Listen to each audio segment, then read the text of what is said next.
এই যে, ওকে। আচ্ছা, সো আসো ভাইয়া, সবাই কি দেখছো, দেখতেছো? জি ভাইয়া। আচ্ছা, তাহলে সামার সিজন বা গ্রীষ্মকালে তোমার পানি কম, ব্লাড ভলিউম কমে গেছে, পিটুইটারি গ্ল্যান্ড থেকে এডিএইচ বেড়ে গেছে, ফলে হচ্ছে ডিসিটি থেকে ওয়াটার রিঅ্যাবজর্পশন বাড়ায় দিছে, ফলে তোমার আবার ওয়াটার লেভেল নর্মাল চলে আসছে। ওকে। আচ্ছা, এবার আসো তোমার উল্টাটা যদি হয়, ধরো তোমার বডিতে এখন পানি বেশি, তোমার বডিতে যদি পানি বেশি হয়, তাহলে তোমার এডিএইচ হরমোন ক্ষরণ কম হবে, বা এডিএইচ হরমোন ক্ষরণ হবেই না। পিটুইটারি গ্ল্যান্ডের মধ্যে হচ্ছে পিটুইটারি গ্ল্যান্ড থেকে এডিএইচ বের হবে না। সো এডিএইচ যদি বের না হয়, তাহলে ওয়াটার রিঅ্যাবজর্পশন বা পানি পুনঃশোষণ হবে না। ওয়াটার রিঅ্যাবজর্পশন যদি না হয়, তাহলে ইউরিনের মাধ্যমে ওয়াটার হচ্ছে ইউরিনের সাথে বের হয়ে যাবে, ইউরিনের সাথে বের হয়ে যাবে। ঠিক আছে? তাহলে ইউরিনের সাথে বের হয়ে গেলে তোমার ইউরিন কি, ইউরিন এটা অনেক বেশি পরিমাণে তৈরি হবে। ঠিক আছে? এই আর কি, এটা হচ্ছে অসমো রেগুলেশন। আসো, এবার আমরা চলে যাই অসমো রেগুলেশনের পরের যে টপিকটা, সেটা হচ্ছে আমাদের ডায়ালাইসিস। ঠিক আছে? বা ডায়ালাইসিসের আগে আমরা একটা জিনিস পড়ি, সেটা হচ্ছে kidney failure. Kidney failure, kidney failure বা বৃক্ক বিকল, কিডনি ফেলিওর বা বৃক্ক বিকল। আচ্ছা, আমাদের কিডনিটা ফেল হওয়ার দুইটা দুইটা টাইপ আছে। একটা হচ্ছে ক্রনিক কিডনি ফেলিওর, একটা হচ্ছে ক্রনিক কিডনি ফেলিওর। ঠিক আছে? ক্রনিক, আরে সিআর দিলাম, ক্রনিক। ঠিক আছে? ক্রনিক কিডনি ফেলিওর, বা এটাকে বাংলায় বলি ক্রনিক। আর আরেকটাকে বলি হচ্ছে আমরা acute kidney failure, acute kidney failure বা তাৎক্ষণিক বৃক্ক বিকল। তাক্ষো, তাৎক্ষণিক লিখমু, কি লিখলাম এটা, তাৎক্ষণিক, তাৎক্ষণিক বৃক্ক বিকল। ঠিক আছে? একটা হচ্ছে অ্যাকিউট, একটা কি ক্রনিক। তাহলে ভাইয়া, অ্যাকিউটটা কি ভাইয়া, সরি ক্রনিকটা কি? ক্রনিকটা দেখো, ক্রনিক মানে কি, লম্বা একটা টাইম ধরে যেটা হয়। ঠিক আছে? লম্বা একটা টাইম, অনেক লম্বা একটা টাইম ধরে আস্তে আস্তে ধীরে ধীরে ধীরে ধীরে কিডনিটা নষ্ট হচ্ছে। ঠিক আছে? তাহলে এটার ইয়া কি ভাইয়া, টাইম পিরিয়ডটা কত ভাইয়া? টাইম পিরিয়ডটা হচ্ছে আমাদের 3 মাস, 3 মান্থস। ঠিক আছে? 3 মান্থসের বেশি টাইম ধরে যদি তোমার ধীরে ধীরে একটা কিডনি বিকল হওয়া শুরু করে, এটা কি ক্রনিক কিডনি ফেলিওর। যেমন এটা হচ্ছে ডায়াবেটিস পেশেন্ট, যারা যারা হচ্ছে ডায়াবেটিস, আনকন্ট্রোল ডায়াবেটিস, তাদের কিন্তু ধীরে ধীরে কিডনিটা নষ্ট হয়। এই যে ক্রনিক কিডনি ফেলিওর কিন্তু তখন তাদের হয়। ঠিক আছে? অ্যাকিউটটা কি, তাৎক্ষণিকটা কি? এটা হচ্ছে হঠাৎ করে, ধরো যে তুমি কোনো একটা দুর্ঘটনা ঘটছে বা অ্যাক্সিডেন্ট ঘটছে, 48 ঘন্টার মধ্যে তোমার কিডনিটা নষ্ট হয়ে গেছে। তো এটা সাডেন। ঠিক আছে? হঠাৎ করে কিছু একটা হয়ে গেল, তখন তোমার কিন্তু কি, তোমার হচ্ছে এটাকে বলা হয় তাৎক্ষণিক বা অ্যাকিউট। আর ক্রনিকটা কি, 3 মাস ধরে আস্তে আস্তে আস্তে আস্তে আমাদের কিডনিটা ফেল করতেছে। এখন কিডনিটা যদি ফেল করে, তাহলে তোমার কি করতে হবে, উপায়টা কি? উপায় হচ্ছে দুইটা। কিডনি ফেলিয়ারের উপায় কি? উপায় হচ্ছে আমাদের দুইটা। একটা উপায় হচ্ছে ডায়ালাইসিস করানো, একটা উপায় হচ্ছে ডায়ালাইসিস করানো। আর আরেকটা উপায় হচ্ছে কিডনি ট্রান্সপ্ল্যান্ট করানো, কিডনি ট্রান্সপ্ল্যান্ট করানো বা কিডনি প্রতিস্থাপন। ঠিক আছে? কিডনি প্রতিস্থাপন। এখন ভাইয়া, আমাদের তাহলে প্রথমে আসো ডায়ালাইসিসটা কি। ডায়ালাইসিসটা কি ভাইয়া? ডায়ালাইসিসটা হচ্ছে, খেয়াল করো, তোমার আমাদের বডিতে যে পলিউটেড যে ব্লাড গুলো আছে, এই পলিউটেড ব্লাডটাকে তোমার হচ্ছে ফিল্টার করার যে প্রক্রিয়া। ঠিক আছে? পলিউটেড ব্লাডটাকে কি করা, ফিল্টার করার যে প্রক্রিয়া, এই প্রক্রিয়াটাকে বলা হয় ডায়ালাইসিস। মানে দূষিত রক্তটাকে বের করব, তারপর সেটাকে ফিল্টার করব, ফিল্টার করার পর ওই ভালো যে রক্তটা, সেটাকে আমরা আবার বডিতে পাঠায় দিব। তাহলে এটা কি ডায়ালাইসিস। কথা বুঝছো? তাহলে ডায়ালিসিস কি, তোমার বডিতে যখন কিডনি যখন ফেল করবে, কিডনি ফেল করা মানে কি, কিডনি ফেল করা মানে হচ্ছে তোমার ওয়েস্ট ম্যাটেরিয়াল গুলো বডি থেকে বের হচ্ছে না, তোমার ইউরিনটা ঠিকভাবে বের হচ্ছে না। তাহলে এই যে ইউরিনটা যদি ঠিকভাবে না বের হয়, তাহলে আমাদের বডিতে কি, রক্তের মধ্যে কি প্রচুর পরিমাণে ওয়েস্ট জমা হবে না? প্রচুর পরিমাণে ওয়েস্ট জমা হবে, তখন আস্তে আস্তে ধীরে ধীরে কিন্তু তোমার সমস্যা হবে। সো এই যে রক্তটাকে, পলিউটেড রক্তটাকে বের করে আমরা যখন ফিল্টার করে আবার রক্তে আবার আবার বডিতে পাঠিয়ে দিব, এটাকে আমরা কি বলবো? এটাকে আমরা বলবো হচ্ছে কি, ডায়ালাইসিস। ঠিক আছে, এখন ডায়ালাইসিস আবার আমাদের দুই ধরনের। ডায়ালাইসিস কয় ধরনের ভাইয়া? ডায়ালাইসিস হচ্ছে আমাদের দুই ধরনের। একটা হচ্ছে হিমোডায়ালাইসিস, একটা হচ্ছে হিমোডায়ালাইসিস। ঠিক আছে, একটা হচ্ছে হিমোডায়ালাইসিস, একটা হচ্ছে হিমোডায়ালাইসিস, আর আরেকটা হচ্ছে আমাদের পেরিটোনিয়াল ডায়ালাইসিস। আরেকটা কি ভাইয়া? আরেকটা হচ্ছে আমাদের পেরিটোনিয়াল ডায়ালাইসিস। সো একটা হচ্ছে হিমোডায়ালাইসিস আর আরেকটা কি, পেরিটোনিয়াল ডায়ালাইসিস। ঠিক আছে, তাহলে হিমোডায়ালাইসিস আর পেরিটোনিয়াল ডায়ালাইসিস জিনিসটা কি আমরা একটু দেখে ফেলি। ঠিক আছে, আচ্ছা প্রথমে আসো আমরা দেখি হচ্ছে প্রথমে হিমোডায়ালাইসিস। ঠিক আছে, হিমোডায়ালাইসিস। সো হিমোডায়ালাইসিস জিনিসটা কি? এখানে ধরো তোমার এটা হচ্ছে তোমার কোন একটা হাতের কোন একটা অংশ। ঠিক আছে, এটা হচ্ছে তোমার হাতের কোন একটা অংশ। এখান দিয়ে ধরো যে তোমার একটা, এই যে এটা ধরো যে একটা শিরা বা ভেইন। ঠিক আছে, আর এটা ধরো যে হাতের মধ্যে এটা হচ্ছে কোন একটা আর্টারি বা ধমনী। এখন শিরার মধ্যে আমার কি পলিউটেড রক্তটা আছে না? ভেইনের মধ্যে, ভেইনের মধ্যে কি আমাদের পলিউটেড রক্তটা আছে না? হিমোডায়ালিসিসে করি কি, প্রথমে আমরা একটা হাতের মধ্যে একটা ছিদ্র করি, ছিদ্র করে এখানে একটা ক্যাথেটার লাগাই, ক্যাথেটার লাগাই তারপর এটাকে হচ্ছে একটা টিউব দিয়ে, এই যে দেখো এই হচ্ছে একটা টিউব, এই যে টিউব, এই টিউবটা দিয়ে আমি হচ্ছে একটা মেশিনের মধ্যে হচ্ছে রক্তটাকে নিয়ে যাই। ঠিক আছে, ধরো এই হচ্ছে আমাদের একটা মেশিন। ঠিক আছে, এই হচ্ছে আমাদের একটা, এই হচ্ছে ধরো যে আমাদের একটা মেশিন। ওকে, এই যে এটা ধরো যে আমাদের কোন একটা মেশিন। সো এই যে মেশিনটা যে আছে, এই মেশিনটার, এই মেশিনটার নাম কি? এই মেশিনটাকে আমরা বলি হচ্ছে ডায়ালাইসিস মেশিন। এটাকে আমরা কি বলি ভাইয়া? Dialysis, dialysis machine. সো এই মেশিনটাকে আমরা কি বলি? Dialysis machine. তাহলে এই ডায়ালাইসিস মেশিনের মধ্যে অ্যাকচুয়ালি কি থাকে বা কি কি জিনিসগুলো এখানে থাকে একটা মেশিনের ভেতরে? ভাই ডায়ালাইসিস মেশিনের ভেতরে একটা একটা ফ্লুইড থাকে, একটা তরল থাকে। এই তরলটাকে আমরা বলি হচ্ছে ডায়ালাইসিস ফ্লুইড। কি বলি ভাইয়া? Dialysis fluid. দেখো এই ফ্লুইডের ভেতরে একটা তরল আছে। ঠিক আছে, সরি ফ্লুইডের ভিতরে তরল কই, মানে হচ্ছে তোমার মেশিনের ভিতরে একটা তরল আছে। ঠিক আছে, মেশিনের ভিতরে একটা তরল আছে। এই তরলটাকে আমরা কি বলছি? এই ফ্লুইডটাকে আমরা কি বলছি? Dialysis fluid. ঠিক আছে, এখন এই ডায়ালাইসিস ফ্লুইড অ্যাকচুয়ালি কি ভাইয়া?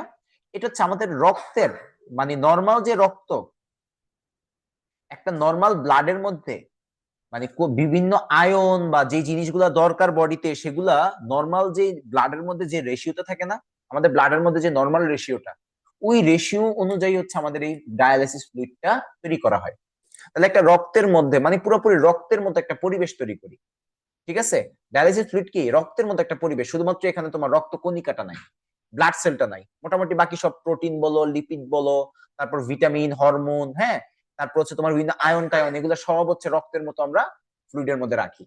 ঠিক আছে, সো এই ফ্লুইডের মধ্যে দিলাম। এখন তুমি চিন্তা করো তো ভাইয়া, তোমার ওই যে তোমার এখানে হাতের একটা অংশ থেকে তুমি একটা টিউব বের করলা, হ্যাঁ, হাতের একটা অংশ থেকে কি টিউব বের করলা না? এই যে টিউব বের করে টিউবটাকে কই ঢুকাইলা? টিউবটাকে তুমি ডায়ালাইসিস মেশিনের ভেতরে, ডায়ালাইসিস মেশিনের ভেতরে ঢুকাইলা।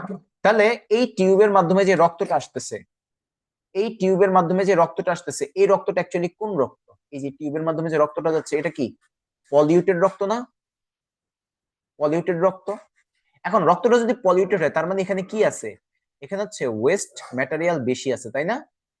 তাহলে এই পলিউটেড রক্তের মধ্যে কি ওয়েস্ট ম্যাটেরিয়াল অনেক বেশি আছে, বর্জ্য পদার্থ কি অনেক বেশি আছে। তাহলে বর্জ্য পদার্থ বেশি থাকা মানে কি, কি বেশি থাকা? তোমার এখানে ইউরিয়া বেশি, তোমার এই রক্তের মধ্যে ইউরিক অ্যাসিড বেশি, তারপর তোমার এই রক্তের মধ্যে ক্রিয়েটিনিন বেশি। ঠিক আছে, তাহলে এই যে রক্তের মধ্যে বিভিন্ন জিনিস বেশি আছে, ওয়েস্ট ওয়েস্ট গুলো বেশি আছে। ঠিক আছে, তাহলে এখন তুমি চিন্তা করো, তুমি এখান দিয়ে টিউবটাকে ঢুকাইলা, টিউবটাকে ঢুকানোর পর এই যে মেশিনের মধ্যে তোমার এই টিউবটা ভেতরে ঢুকে গেল। ঠিক আছে, এই যে মেশিনের মধ্যে, এই যে মেশিনের মধ্যে ভেতরে ঢুকাই দিলা। So এখন দেখো এই মেশিনের মধ্যে তোমার টিউবের মধ্যে দিয়ে হচ্ছে রক্তগুলো যাচ্ছে, পলিউটেড রক্তগুলো যাচ্ছে। ঠিক আছে, সো আমি এই যে ভেতরে নীল কালার দিয়ে দিলাম। এই যে পলিউটেড রক্তগুলো যাচ্ছে, এই পলিউটেড রক্তগুলো মেশিনের ভেতরে ঢোকার পর, তাহলে তুমি চিন্তা করো তো ভাইয়া, মেশিনের এই যে পলিউটেড রক্ত যেখানে, এখানে কি এই যে এই জিনিসগুলা বেশি আছে, ভালো জিনিসগুলা কম।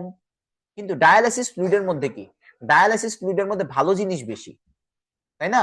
ভালো জিনিস নর্মাল পরিমাণে আছে, কিন্তু এখানে কি খারাপ জিনিস বেশি আছে।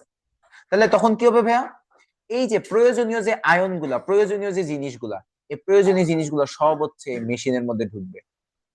ঠিক আছে, প্রয়োজনীয় যে জিনিসগুলো আছে সেগুলা ঢুকবে। আর ওয়েস্ট যে ম্যাটেরিয়াল গুলো আছে, ওয়েস্ট ম্যাটেরিয়াল, এই ওয়েস্ট ম্যাটেরিয়াল গুলা তোমার হচ্ছে এখান থেকে বাইরে বের হয়ে আসবে। কারণ কি ভাই, এটা কোন প্রসেসে বাইরে বের হয়ে আসবে? ডিফিউশন। কোন প্রসেস? ডিফিউশন বা ব্যাপন। ব্যাপন প্রক্রিয়া, এগুলো হচ্ছে ভেতরে ঢুকবে বাইরে বের হয়ে আসবে। কারণ ভাইয়া দেখো, এই ফ্লুইডের ডায়াসিস ফ্লুইড যেখানে, সেখানে কিন্তু নর্মাল ভালো জিনিস বেশি আছে। তাহলে কি ভালো জিনিসগুলো বেশি থেকে কমের দিকে যাবে। আবার এই টিউবের মাধ্যমে যে রক্তগুলো আসছে, এগুলোর মধ্যে আবার খারাপ জিনিস বেশি আছে। তাহলে এই খারাপ জিনিসগুলো কি এখান থেকে ডিফিউশনের মাধ্যমে ফ্লুইডে চলে যাবে। সো ভাইয়া, তুমি এই যে রক্তটাকে পিউরিফাই করলা, পিউরিফাই করার পর এই যে টিউবটা, এই যে টিউবের নিচের অংশটা বের করে দিলা, তাহলে এখন যে রক্তটা আসছে, এখন যে রক্তটা আসছে, এই রক্তটা কি অবশ্যই ভালো রক্ত না? এই যে আমি পিঙ্ক কালার দিয়ে দেখালাম, পুকি রক্ত। ঠিক আছে, পুকি রক্ত, ভালো রক্ত। ঠিক আছে, পুকি রক্ত। তাহলে এই যে আমি এই যে যে ভালো রক্তটা বের করলাম, এই ভালো রক্তটাকে, এই ভালো রক্তটাকে আমি হচ্ছে আবার বডিতে পাঠিয়ে দিলাম টিউবের মাধ্যমে। ঠিক আছে, তাহলে কোথায় পাঠাইলাম? এখন হচ্ছে আমি আর্টারিতে ভাইয়া পাঠাইলাম। নোটেও কি বুকি রক্ত লিখবো? ওই বেটা, মানে ভালো রক্ত, ওই ফিল্টার করা রক্ত। ঠিক আছে, সো এই হচ্ছে আমাদের হিমোডায়ালাইসিসের প্রসেসটা। বুঝতে পারছো সবাই? ওকে। সো কারো কি কোনো কোয়েরি আছে এইটুকুতে? কারো কোনো কোয়েরি নেই?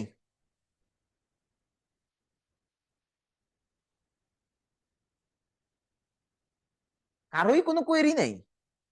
কি বলিস, একটা তো প্রশ্ন আসার কথা। কেউ কি বলতে পারবি কোন কোয়েশ্চেন ভাইয়া? কোন কোয়েশ্চেনটা অ্যাকচুয়ালি তোমাদের করার কথা ছিল?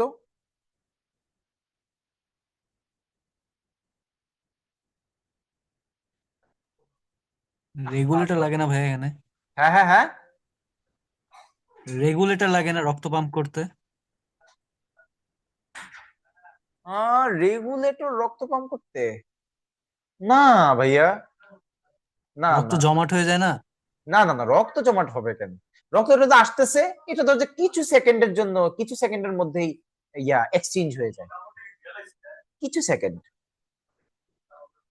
ঠিক আছে, না এটা এটা সমস্যা না। কিন্তু একটা একটা কোশ্চেন আসা উচিত, একটা কোশ্চেন আসা উচিত। কেউ বলতে পারবা? আচ্ছা, আমি তাও একটু তোকে আরেকটু সহজ করে দিই কোশ্চেনটা করার জন্য। এক্সচেঞ্জের ক্ষেত্রে একটা কোশ্চেন আসা উচিত, বিনিময় যে হচ্ছে ওই সময় একটা কোশ্চেন আসা উচিত। কে বলতে পারবা?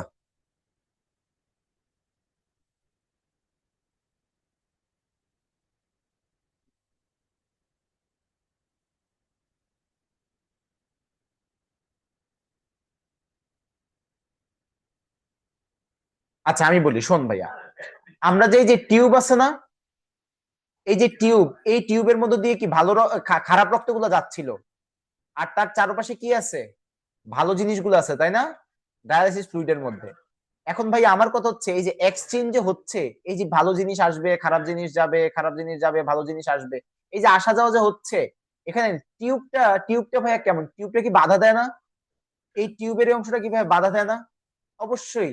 টিউবটা ভাইয়া কি জানো, এটা হচ্ছে সেমি, মা বাড়িটা কি হইলো মাথা, মাঝে মাঝে যে কি হয়। ঠিক আছে, দাঁড়া 1 মিনিট, আমি একটু একটু খুলে আবার লাগাই।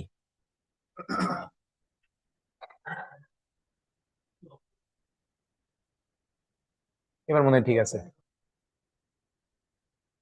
সেমি পারমিয়েবল, এই টিউবটা কেমন ভাইয়া? এটা হচ্ছে সেমি পারমিয়েবল বা আংশিক বা বৈষম্য ভেদ্য পর্দা। এটা কি? সেমি পারমিয়েবল বা বৈষম্য ভেদ্য পর্দা। তাহলে এই যে বৈষম্য ভেদ্য পর্দা থাকার কারণে বিভিন্ন জিনিস আসতে যেতে আসতে পারে, যাইতে পারবে। ঠিক আছে, এই আর কি। তাহলে এই জিনিসটা একটু মাথায় রাখতে হবে, দ্যাটস ইট। আচ্ছা, এবারে সবাই পেরিটোনিয়াল ডায়ালাইসিসটা একটু হালকা করে দেখায় দিই। পেরিটোনিয়াল ডায়ালাইসিস আটকে যাচ্ছে কেন? পেরিটোনিয়াল ডায়ালাইসিস ভাইয়া, পেরিটোনিয়াল ডায়ালাইসিস এখানে দেখো একটু আগে আমাদের মেমব্রেনটা কি ছিল, মেমব্রেনটা কে ছিল মনে আছে? মেমব্রেনটা কি ছিল? এই যে আমাদের যে টিউবটা নিছিলাম ওই টিউবের মেমব্রেনটা ছিল, তাই না? কিন্তু এই ক্ষেত্রে আমাদের মেমব্রেনটা কাজ করবে হচ্ছে পেরিটোনিয়াম। কে কাজ করবে? পেরিটোনিয়াম হচ্ছে মেমব্রেনটায় কাজ করবে। ঠিক আছে, পেরিটোনিয়াম আমাদের মনে আছে। এটা ধরো যে তোমার একটা মানুষের, এটা ধরো যে একটা মানুষের কি পেটের অংশটা, তাহলে তার চারপাশে এই মানুষের পেটের ভেতরে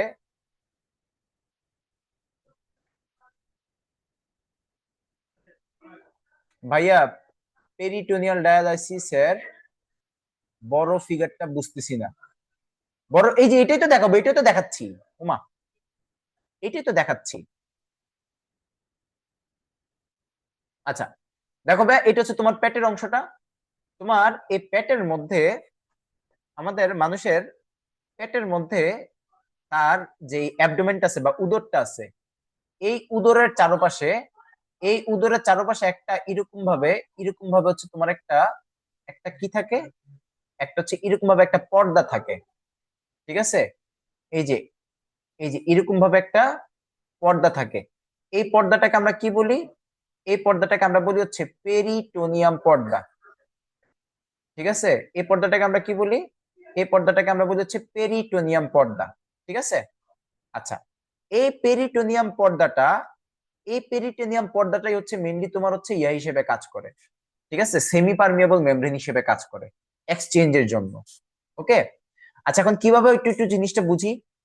সো আমাদের পেরিটোনিয়াল ডায়ালিসিস অ্যাকচুয়ালি কি হয়? তোমার প্রথমে হচ্ছে আমরা এখানে একটা তোমার স্যালাইনের মতো করে একটা ফ্লুইড এই যে এখানে রাখি, ডায়ালাইসিস ফ্লুইড যেটাকে আমরা বলি। ঠিক আছে, এই যে এটার মধ্যে হচ্ছে আমাদের ডায়ালাইসিস ফ্লুইডটা আছে। এই ডায়ালাইসিস ফ্লুইডটাকে আমরা হচ্ছে তোমার যে আম্বিলিকাস আছে বা নাভিটা আছে,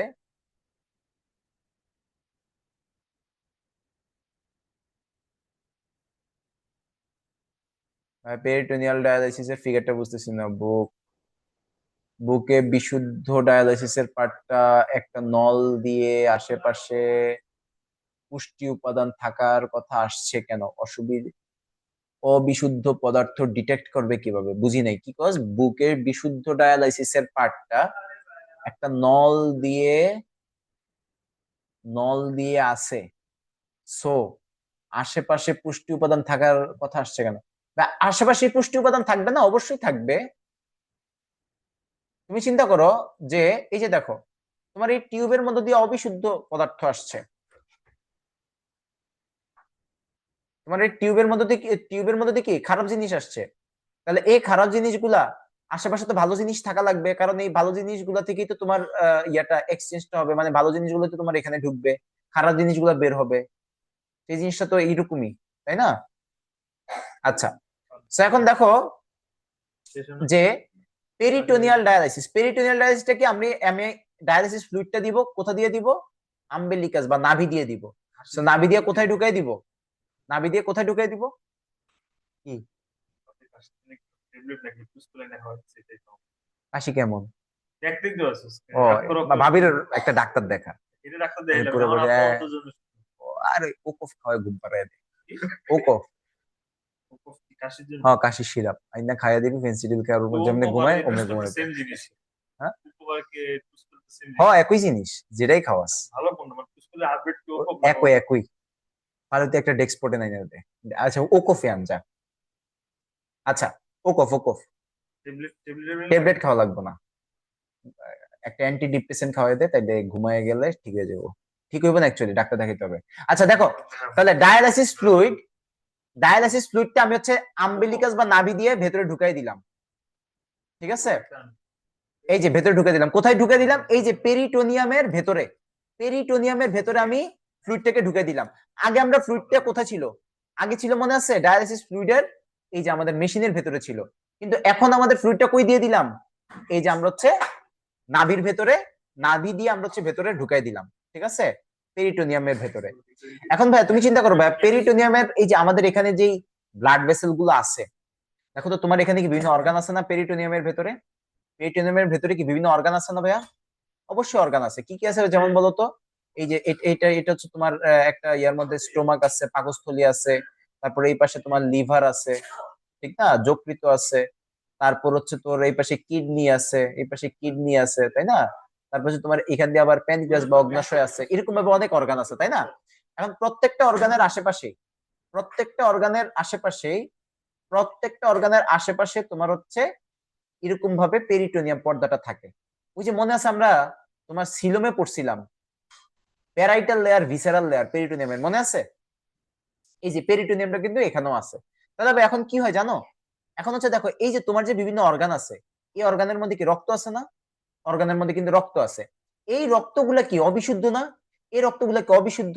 তাহলে এই অবিশুদ্ধ রক্তগুলা কই আসবে? অবিশুদ্ধ রক্তগুলা ডিফিউশনের মাধ্যমে এই যে ফ্লুইড যেখানে আছে ওখানে আসবে। আর অন দা আদার হ্যান্ড এখানে এটার এক্সচেঞ্জে ফ্লুইড গুলো কোথায় যাবে? এই ফ্লুইড গুলো হচ্ছে বিভিন্ন অর্গানের যে রক্তনালী গুলো আছে না, রক্তনালীর মধ্যে হচ্ছে ফ্লুইডটা চলে যাবে, ভালো জিনিসগুলা। সো তুমি চিন্তা করো ভাইয়া, তুমি চিন্তা করো তোমার এখানে অ্যাকচুয়ালি তোমার যেই মেমব্রেনটা, এই মেমব্রেনটা অ্যাকচুয়ালি কে? পেরিটোনিয়াম কিন্তু মেমব্রেনটা, মানে এক্সচেঞ্জের জন্য যে সেমি পারমিয়েবল মেমব্রেন লাগে না, এই মেমব্রেনটা অ্যাকচুয়ালি কে প্রোভাইড করতেছে? পেরিটোনিয়াম প্রোভাইড করতেছে।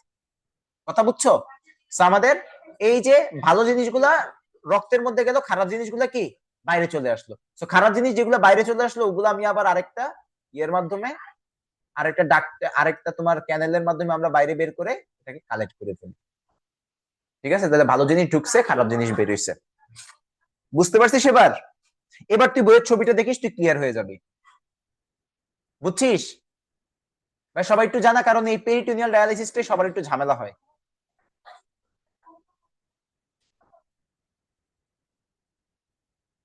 ভাই বুঝছিস আরেকবার একটু সামারি বলেন। পেরিটোনিয়াল ডায়ালিসিস, আচ্ছা আমি একটু সামারি করতেছি ভাইয়া। পেরিটোনিয়াল ডায়ালিসিসের প্রথমে কি করি? আমরা হচ্ছে ডায়ালিসিস ফ্লুইডটাকে হয়ে গেল হুমা, হ্যাঁ, এই যে এই ডায়ালিসিস ফ্লুইডটাকে আমরা কি করি? প্রথমে আম্বিলিকাস বা নাভির মধ্য দিয়ে ভেতরে কোথায় ঢুকিয়ে দিই? পেরিটোনিয়ামের ভেতরে ঢুকিয়ে দিই। সো পেরিটোনিয়ামের ভেতরে ফ্লুইডটা এসে জমা আছে। এই ফ্লুইডটা কি ভালো ফ্লুইড। সো আমার ফ্লুইডের আশেপাশে যে অর্গান গুলো আছে, ওই অর্গান গুলার মধ্যে কি রক্তনালী আছে না? অর্গান গুলার আশেপাশে কি রক্তনালী আছে না? তাহলে ওই রক্তনালী গুলা কি পলিউটেড, তাই না? তাদের মধ্যে খারাপ খারাপ জিনিস আছে বেশি, যেহেতু তোমার বডিতে অলরেডি কিডনিটা ফেল করছে, তার মানে জিনিসগুলা কি এখন খারাপ আছে তোমার রক্তের মধ্যে। সো এই খারাপ জিনিসগুলা পেরিটোনিয়াম মেমব্রেনটাকে ইউজ করে তার হচ্ছে এক্সচেঞ্জ করবে। মানে ভালো জিনিসগুলা পেরিটোনিয়াল ডায়ালিসিস ফ্লুইড যেখানে আছে এখান থেকে ভালো জিনিসগুলো হচ্ছে কোথায় যাবে?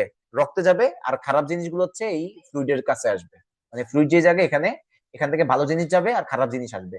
তো খারাপ জিনিস যেগুলো আসবে এগুলো কি এখানে জমা হবে না? জমা হওয়ার পর আমরা হচ্ছে আলাদাভাবে এটাকে বের করে কালেক্ট করে নিই। সো খারাপ জিনিসগুলো বের হয়ে গেল। এটা হচ্ছে পেরিটোনিয়াল ডায়ালিসিস। বুঝছিস? ক্লিয়ার? ওকে। সো পেরিটোনিয়াল ডায়ালিসিস গেল। এবার আসো আমরা কিডনি ট্রান্সপ্লান্টটা হালকা করে একটু পড়ে ফেলি।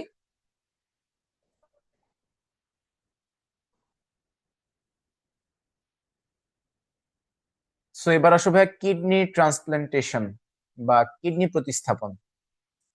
ঠিক আছে, কিডনি ট্রান্সপ্লান্টেশন বা কিডনি প্রতিস্থাপন। সো কিডনি ট্রান্সপ্লান্টেশনটা কি ভাইয়া? আমরা আমাদের যখন কিডনি দুইটা নষ্ট হয়ে যাবে, তখন ওই কিডনি গুলার জায়গায় আমরা হচ্ছে একটা কিডনি এনে বসাই। ঠিক আছে, সো এই প্রসেসটাকে আমরা বলেছি কিডনি ট্রান্সপ্লান্ট। এখন কিডনি ট্রান্সপ্লান্টেশন এখানে একটা কথা মনে রাখতে হবে, 48 ঘন্টা, এই কথাটা মনে রাখতে হবে যে আমাদের কিডনিটাকে কালেক্ট করার, ধরো যে কোন একটা মরা মানুষের কিডনি কালেক্ট করছো, কিডনি কালেক্ট করার বা একটা ভালো মানুষের কিডনি কালেক্ট করছো, কিডনি কালেক্ট করার 48 ঘন্টার মধ্যে হচ্ছে তোমার কি করতে হবে? প্রতিস্থাপন করতে হবে বা ট্রান্সপ্লান্ট করতে হবে। ঠিক আছে, আচ্ছা। এখন খেয়াল করো, তোমার এই কিডনি ট্রান্সপ্লান্ট করার আগে কিছু জিনিস খেয়াল রাখতে হবে, যে যে কিডনিটা দিছে, যে ডোনার, যে কিডনিটা দিছে তার কি এইচআইভি আছে কিনা, এইচআইভি আছে কিনা। ঠিক আছে, কারণ তার যদি আবার এইচআইভি থাকে সেটা কিন্তু আবার ওই মানুষের মধ্যে ঢুকে যাবে। আরেকটা জিনিস খেয়াল করতে হবে ডোনারের ক্ষেত্রে, ডোনারের এইচআইভি আছে কিনা এটা তো দেখবো। আর আরেকটা জিনিস দেখবো সেটা হচ্ছে ডোনারের ব্লাড গ্রুপ।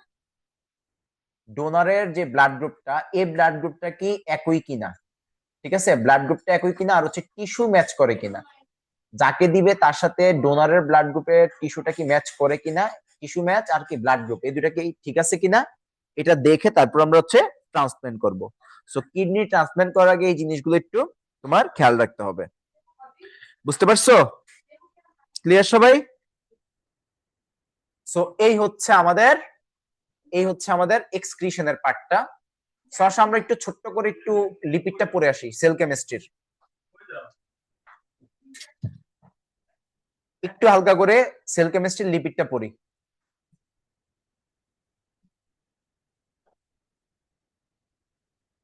সেল কেমিস্ট্রির লিপিডটা একটু পড়ে ফেলে আমাদের, তো লাস্ট ক্লাসে আমরা এনজাইম পড়ছিলাম তাই না? সো আজকে আমরা হচ্ছে লিপিডটা একটু পড়ে ফেলি, ছোট্ট একটা টপিক, এটা একটু পড়ে ফেলি। দেখো, লিপিড, লিপিড কি, হোয়াট ইজ লিপিড, লিপিডটা কি? আচ্ছা, কোষ রসায়ন, লিপিডটা কি ভাইয়া? লিপিডটা হচ্ছে বেসিক্যালি একটা এস্টার, এই কথাটা মাথায় রাখতেই হবে। লিপিডটা কি বেসিক্যালি একটা এস্টার। এস্টার কি ভাইয়া? এস্টার হচ্ছে একটা অর্গানিক যৌগ বা কি বলা যায় এটাকে, জৈব যৌগ। এস্টার কি একটা জৈব যৌগ, এটার মধ্যে এই জিনিসগুলো থাকে। একটা এস্টারের মধ্যে আর সি ডাবল ও আর, এই জিনিসটা থাকে। কি থাকে? আর সি ডাবল ও আর। আমরা যেমন কি জানি আর সি ডাবল এইচ, এটা থাকলে, যে আর সি ডাবল এইচ এটা থাকলে কি আমরা কি জানি, অ্যাসিড জানি না? ঠিক সেম ভাবে আর সি ডাবল ও আর এটা থাকলে, এই যে আর সি, এই যে আর সি ডাবল ও আর, এটাকে আমরা ভেঙে দেখাইলে এরকম দেখাবে। ঠিক আছে, সো এই জিনিসটা কি, এই জিনিসটা হচ্ছে এস্টার। তাহলে আমাদের একটা লিপিড হচ্ছে বেসিক্যালি একটা এস্টার যৌগ। তাহলে লিপিডের মধ্যে কি থাকবে, যে আর সি ডাবল ও আর থাকবে, মানে কার্বনের সাথে অক্সিজেন দুইটা থাকবে, আর হচ্ছে দুই হাতে দুইটা আর থাকবে বা অ্যালকাইল গ্রুপ থাকবে। ঠিক আছে, আচ্ছা, এখন দেখো যে আমাদের একটা এস্টার অ্যাকচুয়ালি কোথা থেকে তৈরি হয়। একটা এস্টার কোথা থেকে আমাদের তৈরি হবে? একটা এস্টার, মনে রাখবে, একটা এস্টার তৈরি হবে দুইটা জিনিস থেকে। ঠিক আছে, দুইটা জিনিস থেকে একটা এস্টার তৈরি হবে। কি কি জিনিস? একটা অ্যাসিড, একটু খেয়াল করো ভাইয়া, একটা অ্যাসিড আর হচ্ছে একটা অ্যালকোহল। ঠিক আছে, একটা অ্যাসিড আর হচ্ছে একটা অ্যালকোহল, এই দুইটা জিনিস থেকে একটা পানি বের হবে। কি বের হবে? পানি বের হবে। কি বের হবে? পানি বের হবে। সো অ্যাসিড আর অ্যালকোহল থেকে পানি বের হইলে এস্টার তৈরি করবে। সো একটা অ্যাসিডের মধ্যে কি থাকে, একটা অ্যাসিডের মধ্যে কি থাকবে, আর সি ডাবল ও এইচ থাকবে তাই না? আর একটা অ্যালকোহলের মধ্যে কি থাকবে, একটা অ্যালকোহলের মধ্যে হচ্ছে তোমার আর ও এইচ, মানে অ্যালকোহল, অ্যালকোহল কি, যার মধ্যে যে ওএইচ আছে এটা কি অ্যালকোহল না? যার মধ্যে ওএইচ আছে সেটা কি অ্যালকোহল, তাই না?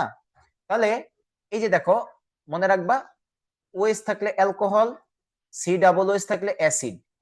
ঠিক আছে, সো এখন দেখো আমাদের একটা অ্যাসিড আর এটা হচ্ছে একটা অ্যালকোহল। এখন এই অ্যাসিড আর অ্যালকোহল, এই অ্যাসিড আর অ্যালকোহল, এই দুইটা থেকে আমাদের কি চলে যাবে, এই দুইটা থেকে আমাদের পানি চলে যাবে। কি চলে যাবে?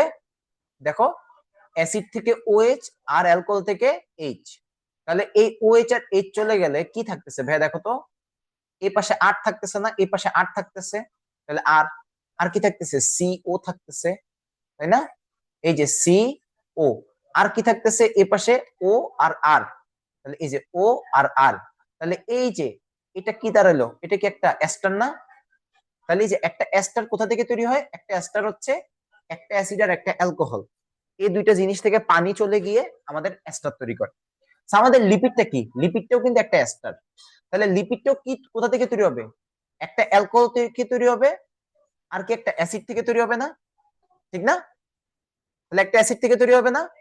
তাহলে এখন ভাইয়া দেখো যে আমাদের এস্টারটা, লিপিডটা অ্যাকচুয়ালি কোথা থেকে তৈরি হয়, বা চর্বিটা অ্যাকচুয়ালি কোথা থেকে তৈরি হয়? একটা অ্যালকোহল আর একটা অ্যাসিড থেকে তৈরি হবে, তাই না? তাহলে অ্যালকোহল হিসেবে কি থাকবে লিপিডের ক্ষেত্রে? অ্যালকোহল হিসেবে থাকবে হচ্ছে গ্লিসারল। গ্লিসারলটা কি অ্যালকোহলের বদলে কি থাকবে? গ্লিসারল থাকবে। কি থাকবে ভাইয়া? গ্লিসারল। অ্যালকোহলের বদলে কি থাকবে? গ্লিসারল। ঠিক আছে, আর অ্যাসিডের বদলে থাকবে হচ্ছে ফ্যাটি অ্যাসিড। ঠিক আছে, অ্যাসিডের বদলে কি থাকবে? Fatty acid. তাহলে ভাইয়া আমাদের এই যে গ্লিসারল আর হচ্ছে ফ্যাটি অ্যাসিড, গ্লিসারল আর ফ্যাটি অ্যাসিড, এখান থেকে কি চলে যাবে? এখান থেকে পানি চলে যাবে। কি চলে যাবে? পানি চলে যাবে। পানি চলে গিয়ে কি তৈরি করবে? লিপিড তৈরি করবে। তাহলে এখন ভাই আমি লিপিডটাকে কি বলতে পারি, লিপিডের ডেফিনিশনে কি বলতে পারি? লিপিডটা হচ্ছে বেসিক্যালি গ্লিসারল আর ফ্যাটি অ্যাসিড। গ্লিসারল আর ফ্যাটি অ্যাসিডের একটা এস্টার না? লিপিড কি গ্লিসারল এবং ফ্যাটি অ্যাসিডের একটা এস্টার। তাহলে গ্লিসারল আর ফ্যাটি অ্যাসিড এই দুইটা থেকে আমাদের পানি চলে গিয়ে লিপিড তৈরি করে, তাই না ভাইয়া? তাহলে লিপিডটা কি glycerol and fatty acid, glycerol এবং ফ্যাটি অ্যাসিডের এস্টার। ঠিক আছে, তাহলে আশা করি লিপিডের ডেফিনেশনটা পারবা। এখন দেখো আমরা একটু লিপিডের টাইপে চলে যাই। ঠিক আছে, লিপিডের টাইপসে চলে যাই। এই তোরা কি লিপিড সবাই বুঝছিস? ফ্যাটি অ্যাসিড আর গ্লিসারলের এস্টার। আমাদের ওই যে এস্টার তৈরি করতে কি একটা অ্যালকোহল আর একটা ইয়া লাগে না? একটা অ্যালকোহল আর একটা অ্যাসিড লাগে। এখন লিপিডের ক্ষেত্রে কি অ্যাসিডের বদলে কি থাকবে? ফ্যাটি অ্যাসিড, আর অ্যালকোহলের ভিতরে কি বদলে কি থাকবে? গ্লিসারল। এখন টাইপস অফ লিপিড। লিপিড কয় ধরনের? লিপিড হচ্ছে তিন ধরনের। কয় ধরনের? তিন ধরনের। একটা হচ্ছে নিউট্রাল লিপিড, ঠিক আছে, একটা হচ্ছে নিউট্রাল লিপিড, ঠিক আছে, নিউট্রাল লিপিড একটা, একটা হচ্ছে নিউট্রাল লিপিড। তারপর আসো একটা হচ্ছে, একটা হচ্ছে নিউট্রাল লিপিড, ঠিক আছে। তাহলে টাইপসের মধ্যে একটা হচ্ছে নিউট্রাল লিপিড, একটা হচ্ছে আমাদের কনজুগেটেড লিপিড, কনজুগেটেড লিপিড বা যুগ্ম লিপিড, ঠিক আছে। আর আরেকটা হচ্ছে আমাদের ডেরাইভড লিপিড, ঠিক আছে, ডেরাইভড লিপিড বা উদ্ভূত লিপিড, ঠিক আছে, উদ্ভূত লিপিড। আচ্ছা, এখন নিউট্রাল লিপিড, এই নিউট্রাল লিপিডের মানে নিউট্রাল লিপিডের মধ্যে কি কি আছে? নিউট্রাল লিপিডের মধ্যে হচ্ছে তোমার তেল আছে। কি আছে? তেল বা অয়েল, তেল বা অয়েল আছে। নিউট্রাল লিপিডের মধ্যে আর কি আছে? নিউট্রাল লিপিডের মধ্যে তেলের পাশাপাশি, তেলের পাশাপাশি তোমার থাকবে হচ্ছে মোম। কি থাকবে? মোম বা ওয়েক্স, ঠিক আছে। তাহলে তেল, মোম, আর আরেকটা কি ভাইয়া? আরেকটা হচ্ছে নিউট্রাল লিপিডের মধ্যে চর্বি। কি থাকবে? চর্বি থাকবে বা ফ্যাট থাকবে, ঠিক আছে। তাহলে চর্বি কোনটা, তেল কোনটা? চর্বি হচ্ছে ভাইয়া, চর্বি হচ্ছে আমাদের 20 ডিগ্রি সেলসিয়াস টেম্পারেচারে, 20 ডিগ্রি সেলসিয়াস টেম্পারেচারে যেটা কঠিন থাকে। ভাইয়া লিপিড থেকে কোশ্চেন আসে? কম কম কম, আচ্ছা কম, একটু কিছু এমসিকিউ দিতে পারে। তাহলে চর্বি কোনটা ভাইয়া? 20 ডিগ্রি সেলসিয়াস টেম্পারেচারে যেটা কি থাকে? কঠিন থাকে বা সলিড থাকে। আমাদের চর্বিগুলো কি মেনলি সলিড থাকে না, কঠিন থাকে না? তাহলে 20 ডিগ্রি সেলসিয়াসে যেটা সলিড থাকে সেটা কি? চর্বি, ফ্যাট। আর তেল কোনটা? যেটা হচ্ছে 20 ডিগ্রি সেলসিয়াস টেম্পারেচারে, 20 ডিগ্রি সেলসিয়াস টেম্পারেচারে যেটা লিকুইড থাকে বা তরল থাকে, ঠিক আছে, লিকুইড বা তরল থাকে, এটা কি? তেল। ওকে, আচ্ছা, তাহলে আশা করি লিপিডের এইটুকু তোরা বুঝতে পারছিস, তাই না? আচ্ছা, তোদেরকে লিপিডটা আমি হালকা করে একটু দেখাইছি, আমি পুরোপুরি দেখাই না এখনো। ছোট্ট তোদেরকে আজকে মনে হয় একটু বেশি প্রেসার হয়ে যাচ্ছে, তোদেরকে আমি আর আজকে না জ্বালাই, লিপিডটা এইটুকুই থাকুক, ঠিক আছে। আমি লিপিডের উপর ছোট্ট একটা ক্লিপ তোদেরকে রেকর্ড করে তোদেরকে দিয়ে দিব। 5-10 মিনিট লাগবে, তোদের মাথা অলরেডি অনেক ইয়ে হয়ে গেছে। সো আমি আজকে আর তোদেরকে জ্বালাবো না, লিপিডের এইটুকুই থাকুক। আমি বুঝতে পারছি লিপিডের যতটুকু পড়ানো হয়েছে ওইটুকুই অনেকে বুঝে নাই, অনেকে বুঝতে পারছে অনেকে বুঝে নাই। বাট যারা বুঝিস নাই সমস্যা নাই, আমি হচ্ছে লিপিডের উপর একটা ছোট্ট একটা ভিডিও করে তোদেরকে দিয়ে দিব, ঠিক আছে। তোরা ওটা একটু দেখে নিস, তাইলে হবে। সো ভাইয়া আমাদের আজকের ক্লাসটা এইটুকুই থাকুক। তোমাদের কি কারো কোনো কোয়েশ্চেন আছে? আমাদের হাতে 3 মিনিট টাইম আছে। কারো কোনো কোয়েশ্চেন থাকলে আমাকে একটু বলো, আমি একটু তোমাদের সলভ করে দিচ্ছি।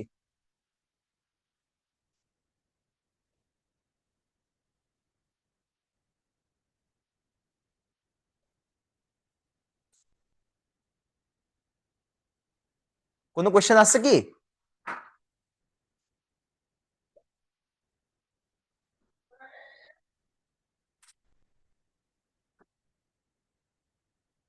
আচ্ছা, কারোই মেবি কোনো কোয়েশ্চেন নাই, সমস্যা নাই ভাইয়া। সো আর আরেকটা জিনিস হচ্ছে, যারা হচ্ছে R1 আর R2 ব্যাচের আছো, R1 R2 ব্যাচের জন্য আমি আগামীকাল একটা আধা ঘন্টার একটা ক্লাস নিব, হাইডের বাকি পার্টটা একটু পড়ায় দিব, ঠিক আছে। R1 আর R2, আর A1 এ তো লাগবে না, A1 এর এইটুকুই থাকুক, সমস্যা নাই। ওকে, সো তোমরা সবাই ভালো করে পড়ো, পরীক্ষা দাও, ইনশাল্লাহ দেখা হবে, ঠিক আছে। আর এই যে ওদের শেষ হইলে এরপর হচ্ছে দেখি অন্যান্য কলেজের পোলাপানরা নিয়ে একটু চিন্তা করব। তাহলে তোরা ভাই ভালো থাক, সুস্থ থাক, ইনশাল্লাহ দেখা হবে। ওকে, পড়াশোনাটা একটু ভালো করে করিস, যতটুকু পড়ানো হয়েছে, আর কোনো সমস্যা হলে ভাইকে মেসেজ দিস, না পাইলে কল দিস, হোয়াটসঅ্যাপে একটা কল দিলেই হবে। ঠিক আছে? ওকে, তাহলে আল্লাহ হাফেজ, ভালো থাকো, সুস্থ থাকো, ইনশাল্লাহ আবার দেখা হবে। বাই।